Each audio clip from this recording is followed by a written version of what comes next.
Welcome back, my friends. Last time we left off with Mother Loy preparing the countryside wedding while Jack worked in the city. Then came that unexpected message. Jack was coming home early, but not to visit. He had something important to complete for the wedding, a surprise even Tien didn't know about. This continues my own take on their beautiful journey. You know what's special about surprises? The best ones come from the heart. Jack's message arrives on a Wednesday afternoon. Mother Loy is at Uncle Ha's house, discussing the ceremonial arch design, when her phone buzzes. "Mom, I'm coming home this weekend. Don't tell anyone. I need to do something important." Her heart races. What could be so urgent that he's taking time off from his big project? She calls him immediately. "Son, what's wrong? Is everything okay?" Jack's voice sounds excited, not worried. "Everything's perfect, Mom. I need to handle something for the wedding. Something I should have done a long time ago. Can you meet me at the bamboo bridge Saturday morning? Just you, nobody else. The bamboo bridge. The one that's now concrete, but still carries that old name. The bridge where Mother Loy used to hold little Jack's hand, crossing to the market. Why there? What is her son planning? Here's what I find beautiful about this moment. Jack isn't just planning a wedding. He's creating meaning. He's chosen that specific bridge because it represents their journey together. From poverty to success. From bamboo poles to solid concrete. From a struggling single mother and a small son to a man ready to build his own family. Friday night, Jack drives down alone. Tien thinks he's visiting his mother to check on wedding preparations. She doesn't know the real reason. He arrives late, stays at a small guest house near the village, keeps his presence secret. Saturday morning, before sunrise, Jack walks to the bridge. He carries a small wooden box. Inside is something precious. Something he's been saving for since he got his first job. Something he bought years ago but never found the right moment to give. Mother Loy arrives as the sun rises, painting the sky pink and gold. She sees her son standing there, silhouetted against the morning light. For a moment, she's transported back 20 years. Little Jack waiting for her after school. Skinny, hopeful, trusting. "Mom," Jack says softly. He opens the box. Inside is a gold necklace with a small pendant. Not expensive by city standards, but meaningful beyond measure. The pendant is engraved with 2 words, "Me You," beloved mother. "When you married Dad, he never got to give you proper jewelry," Jack says, his voice thick. "He died too soon. You sold your wedding ring to feed me. You gave up everything." He takes out the necklace. "This is from Dad and me, for raising me right, for sacrificing everything, for staying strong." Mother Loy's hands shake as Jack fastens it around her neck. Tears stream down her face. Not sad tears, healing tears. "You didn't have to do this," she whispers. Jack smiles. "Yes, I did. At my wedding, I want you wearing this.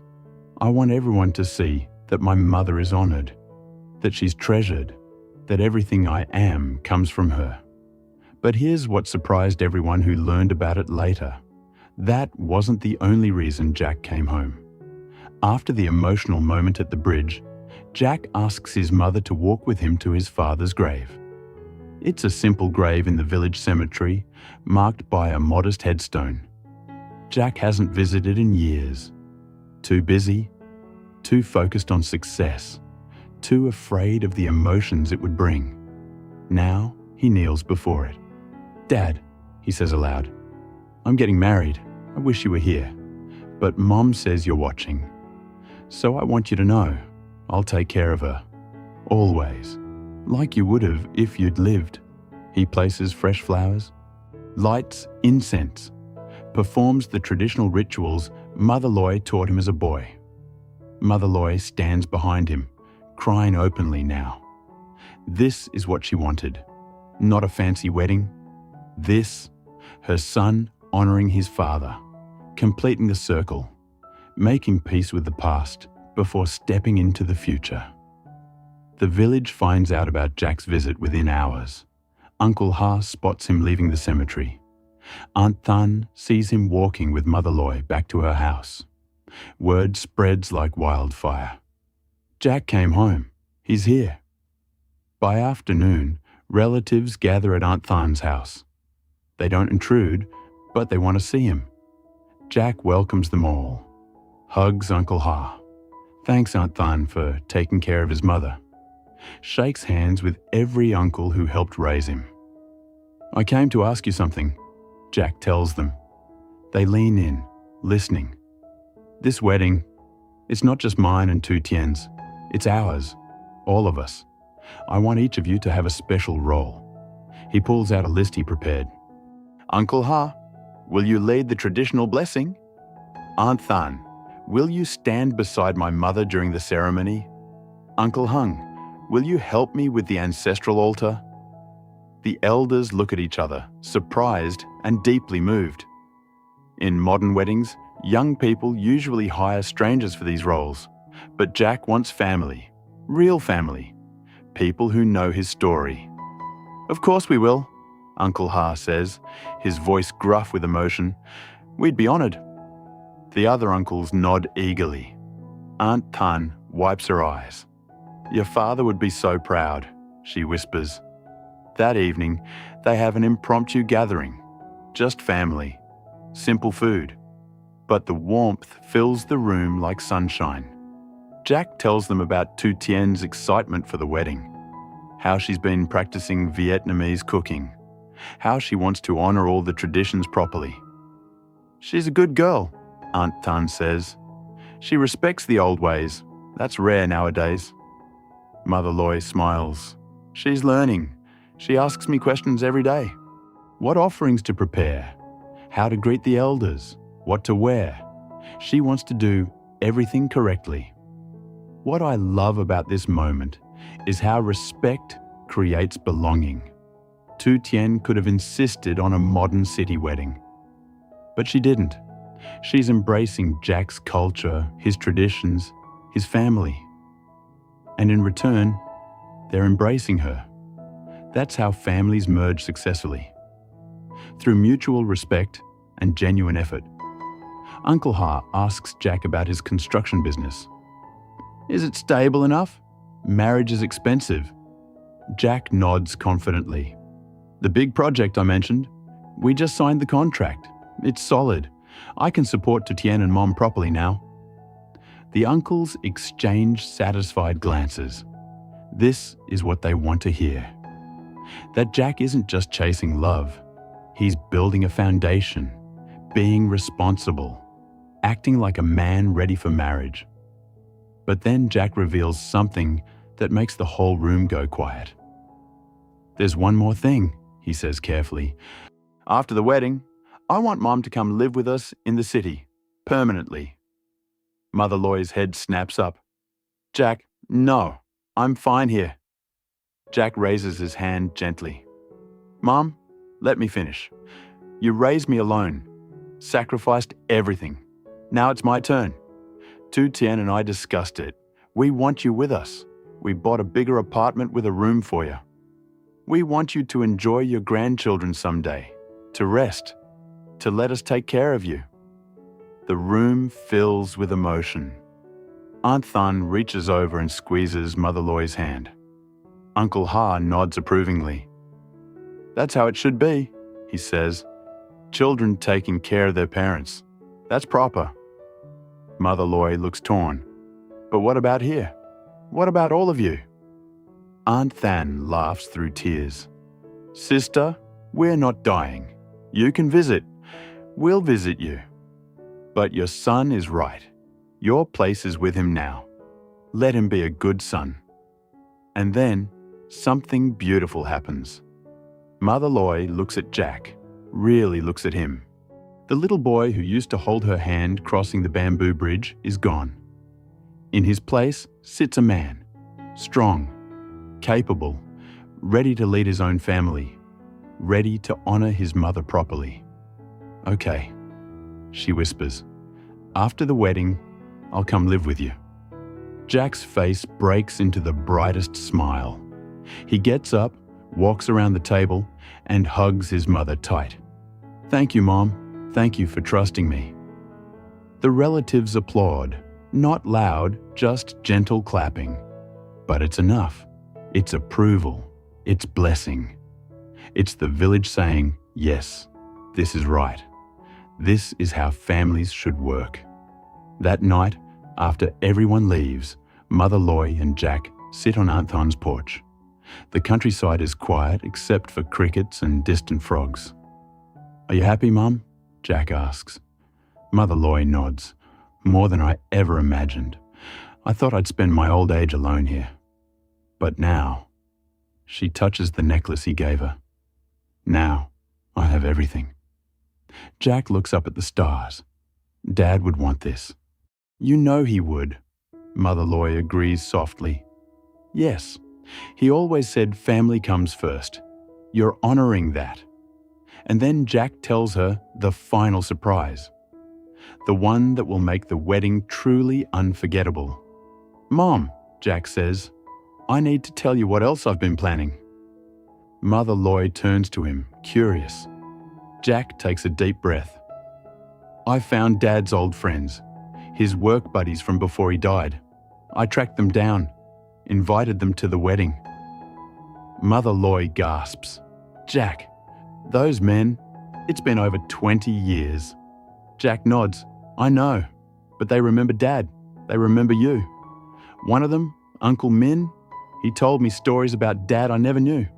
How Dad used to talk about me, how proud he was, even when I was just a baby." Tears flow freely now.